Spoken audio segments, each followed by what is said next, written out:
कोल्हापूर जिल्ह्यात vision for all उपक्रमाची सुरुवात. 5280 विद्यार्थ्यांना मोफत चष्म्यांचं वाटप. पालकमंत्री प्रकाश आंबेडकर यांच्या हस्ते प्रातिनिधिक वितरण. जिल्ह्यातील विद्यार्थ्यांमध्ये दृष्टीदोष असूनही आर्थिक अडचणीमुळे चष्मा घेणे शक्य होत नसल्याची बाब लक्षात घेऊन सार्वजनिक आरोग्य व कुटुंब कल्याण मंत्री तथा पालकमंत्री प्रकाश आंबेडकर यांच्या प्रयत्नातून आणि रत्ननिधी चॅरिटेबल ट्रस्ट मुंबई यांच्या सहकार्याने व्हिजन फॉर ऑल या उपक्रमाची सुरुवात करण्यात आली आहे.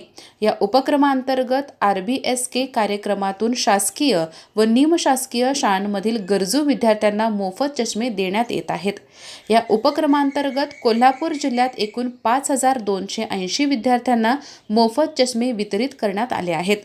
तालुकानिहाय आजरा 199, भुदरगड 174, चंदगड 28, गडिंग्लज 212, गगनबावडा 18, हातकणंगले 684, कागल 187, करवीर 405, पन्हाळा 463, राधानगरी 632, शाहूवाडी 231, शिरोळ 840, कोल्हापूर महानगरपालिका क्षेत्रात 519 तसेच नगरपालिका क्षेत्रात 688 विद्यार्थ्यांना चष्मे उपलब्ध करून देण्यात आले.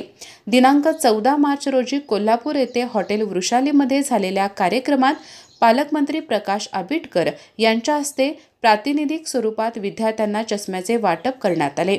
यामध्ये मुक्ती राजू भस्मे, संध्या शिवाजी गवळी, माहीन जमीर शिकलगार, इमाम हुसेन मलिक पठाण, माधव कैलास सूर्यवंशी, मेघराज कुमार कांबळे आणि जय धोंडीराम शिंदे या विद्यार्थ्यांचा समावेश होता.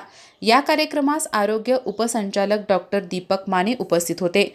या उपक्रमामुळे गरजू विद्यार्थ्यांच्या शैक्षणिक प्रगतीत मोठी मदत होणार असून त्यांच्या दृष्टी आरोग्यातही सुधारणा होण्यास हातभार लागणार असल्याची अपेक्षा व्यक्त होत आहे. अधिक माहिती आणि ताज्या घडामोडींसाठी आजच आमचे चॅनल सबस्क्राईब करा.